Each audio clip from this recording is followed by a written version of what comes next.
Hello বন্ধুরা, আমি Sudip and welcome to ফিল্মিডিটেক। আজকে দুটো টপিক নিয়ে আলোচনা করব, অবশ্যই একটা জিদ্দা রিলেটেড এবং পারিয়া সিনেমা নিয়ে কিছু কথাবার্তা বলার আছে। তো প্রথমেই বলি, জিদ্দা আজকে একটা সম্মান পেয়েছে যেটা জি 24 ঘন্টা দিয়েছে, যেটার নাম হচ্ছে অনন্য সম্মান।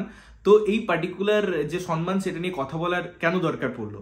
কারণ আমরা দেখেছি প্রিভিয়াসলি জিদ্দাকে বাংলা সিনেমার যেসব তথাকথিত অ্যাওয়ার্ড ফাংশনগুলো হয়, যেখানে যোগ্য সম্মান দেওয়া হয় না। আমরা দেখেছি ফিল্মফেয়ারের কথা বলি, বা এই যে গিল্ড বা তাদের যে একটা জার্নালিস্ট অ্যাসোসিয়েশন আছে, সেখানেও দেখেছি সিনেমা তাদের নমিনেশন পায় না। জিদ্দার সিনেমা, জিদ্দাকে সেখানে ডাকা হয় না। ইনফ্যাক্ট এই যে কলকাতা ইন্টারন্যাশনাল ফিল্ম ফেস্টিভ্যাল হয়, সেখানে বড় বড় তারকা মুখ ফেস থাকে।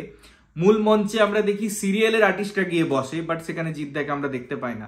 তো এরকম একটা পরিস্থিতিতে যেখানে সে শুধুমাত্র কোনো পলিটিক্যাল পার্টির সাথে যুক্ত নয়, সেরকম ভাবে ফেস টু ফেস ব্যাপারগুলোই আসে না, সে একটা নিজের মতো করে কাজ করার চেষ্টা করছে। আমি জিদ্দার কথা বলছি। তো অনেক ক্ষেত্রে ইগনোরেন্স তাকে সহ্য করতে হয়েছে, এবং এরকম একটা অবস্থায় যেখানে সবাই মানে বলে না, একটা ভিড় একটা দিকে যাচ্ছে, একজন একা সাস্টেন করা ইটসেলফ একটা চ্যালেঞ্জের ব্যাপার, সেটা একটা মানে ক্ল্যাপসের দাবি রাখে। এরকম জায়গায় যখন জিদ্দাকে কেউ সম্মান দিচ্ছে এবং সেটা সে ডিজার্ভ করে, তখন সত্যি বলতে ভালো লাগে। এবং যারা বা যে সংস্থা এটা অর্গানাইজ করেছে, যারা মনে করেছে জিদ্দা ডিজার্ভিং, তাদের প্রতিও আমার হ্যাটস অফ। বিকজ সত্যি বলতে আজকে যা কিছু করতে হয় সেটাই কারো পারমিশন নিয়ে করতে হয়, সেখানে একটা লবি কাজ করে। তো তার বাইরে এসে এই প্রচেষ্টা এবং সেখানে জিদ্দাকে যথোপযুক্ত সম্মান দেওয়াটা সত্যি আমাদের জন্য গর্বের বিষয়, বিকজ তিনি সেটা ডিজার্ভ করেন, এবং যে ডিজার্ভ করে তাকে যদি সেটা দেওয়া হচ্ছে, তাহলে সেটা নিয়ে কথা বলতে ভালো লাগে, সেটা নিয়ে আলোচনা করতে ভালো লাগে। তো কংগ্রেচুলেশন জিদ্দা এই অ্যাওয়ার্ডটার জন্য। এবারে আসি পারিয়ার ব্যাপারে। পারিয়া কেমন চলছে প্রথম কোশ্চেন।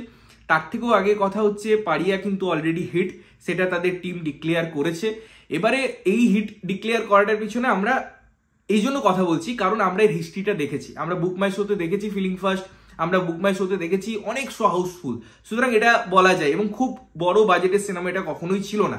এমত অবস্থায় পারিয়া যদি আমি কেমন চলছে সে নিয়ে কথা বলি, সেক্ষেত্রে দারুণ চলছে। আজকে আমরা ভ্যালেন্টাইন ডে এর কথা বলি, উইকেন্ডের কথা বলি, পরপর শো হাউসফুল। তারা টিমরা যখন হল ভিজিট করছে, সেখানে আমরা যখন ফুটেজগুলো দেখছি, সেগুলো তো আর ফেক নয়, সেগুলো একদম ডাইরেক্ট হল ভিজিট করছে তারা। তো সেই জিনিসগুলোতে ওই যে উদ্দীপনা, মানুষ যে কত ভালোভাবে সিনেমাটাকে গ্রহণ করেছে, সেই সব জিনিসগুলোকেই দেখা যাচ্ছে, সেই সব জিনিসগুলোকেই আমরা দেখতে পাচ্ছি। এবং সিনেমাটার ওয়ার্ড অফ মাউথ ভালো, কারণ কি সিনেমাটা ভালো। মূল কথা, মধ্য কথা এটাই। বিক্রম চ্যাটার্জির অসামান্য পারফরমেন্স, তথাগতদার অসামান্য ডাইরেকশন, স্টোরির মধ্যে অসামান্য ডেপথ, এই সব কিছু থাকায় পারিয়ে একটা মাইলস্টোন অ্যাচিভ করছে। এবং যে কোনো সিনেমা, সেটা যদি বাংলা ইন্ডাস্ট্রি হোক বা যাই হোক, স্পেশালি বাংলা ইন্ডাস্ট্রি কোনো সিনেমা যেখানে আমরা বলি ছোট সিনেমা সেরকম ভাবে উঠতে পারে না, বাট এখানে এই সিনেমাটা ওয়ার্ক করে কিন্তু একটা ইন্ডাস্ট্রির জন্য ফ্রুটফুল বিষয় বলে আমি মনে করছি। এবারে এমত অবস্থায় একটা জিনিস হয়েছে যে নন্দন থেকেই সিনেমাটাকে সরিয়ে দেওয়া হয়েছে। দেখুন, তারা বা তাদের টিম একটা অফিসিয়াল বিজ্ঞপ্তি জারি করেছে। একটা ফেস্টিভ্যাল চলার কথা আছে নন্দনে, ভালো কথা, কিন্তু সব স্ক্রিনে তো চলে না সেটা। সব স্ক্রিন থেকে সেটাকে সরিয়ে দেওয়া হয়েছে। কিছু কিছু ক্ষেত্রে পক্ষপাতিত্ব আমরা বহুবার দেখেছি বাংলা সিনেমায়, যখন কোনো পার্টিকুলার লবির সিনেমা না হয়, বন্ধুদের সিনেমা না হয়, তো এই জিনিসগুলো হয়। বাট একটা সিনেমা যখন ভালো চলছে, তখন সেই সিনেমাটাকে সরিয়ে দেওয়ার কোনো যুক্তি নেই। আমি অনেক ভিডিওতে বলেছি, আজকে মাল্টিপ্লেক্স থেকে একটা টিকিটের দামে পারিয়া যা কালেকশন করবে, নন্দন থেকে সেটা করবে না। নন্দনে হাউসফুল মানে যে কালেকশনটা উঠে আসে, অনেক মাল্টিপ্লেক্সের হয়তো 50% অকুপেন্সিতে সেই কালেকশনটা উঠে আসতে পারে। এখানে হল পাওয়াটা কি বলুন তো, একটা প্রেস্টিজের ব্যাপার। নন্দনে আমার সিনেমা চলছে, বা যে কোনো ডিরেক্টরের সিনেমা চলছে, যে কোনো অ্যাক্টরের সিনেমা চলছে, তার জন্য একটা গর্বের বিষয়। তো যখন সিনেমাটা ভালো পারফরমেন্স করছে, পরপর প্রত্যেকটা দিন হাউসফুল দিয়েছে, এমতো অবস্থায় সিনেমাটাকে সরিয়ে দেওয়ার কোনো লজিক নেই, বরঞ্চ লবিই দেখতে পাচ্ছি আমি। এবারে যে ফেস্টিভ্যালটা চলছে, সেটা শেষের পর আবার পারিয়াকে এই জায়গায় ফিরিয়ে আনা হবে কিনা, বা নন্দনে জায়গা দেওয়া হবে কিনা, সেটা একটা দেখার বিষয়। আমি মনে থেকে চাইবো যে যেন সেটা করা হয় বাংলা সিনেমা প্রেমী হিসেবে, যে পারিয়াটা সেটা ডিজার্ভ করে।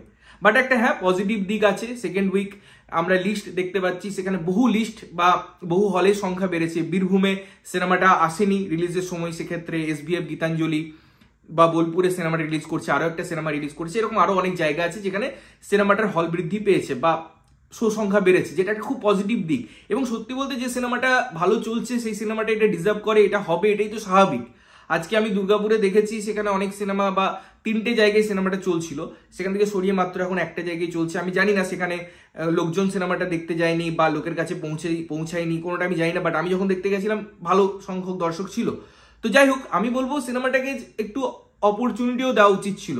এখানে ডিস্ট্রিবিউটারদের, ঠিক আছে হয়তো লোকের কাছে পৌঁছায়নি, লোক হয়তো প্ল্যান করেছিল যে পরের সপ্তাহে যাবো, একদম 3-4 দিনের মধ্যে সিনেমাটাকে সরিয়ে নেওয়ার কোনো যুক্তি নেই, যেখানে এত ভালো একটা ওয়ার্ড অফ মাউথ আছে, এত ভালো সিনেমাটা চলছে। এবং বাংলা সিনেমার জন্য এটাই তো দরকার, একটা ভালো সিনেমা আসবে, সেটা লোকজন দেখতে যাবে, সেটা নিয়ে লেখালেখি হবে, এবং কি পরিমাণে মানুষজন লিখছে সেটা তো আমি আগের ভিডিওতে বলেছি, যে ফেসবুক খুললে পরেই শুধু পারিয়ার নিউজ আমরা দেখতে পাচ্ছি, সেটা নিয়ে কথা হচ্ছে, ভালো খারাপ সমালোচনা সব ঠিক আছে, বাট হচ্ছে কথাবার্তা, এটাই হচ্ছে প্লাস পয়েন্ট।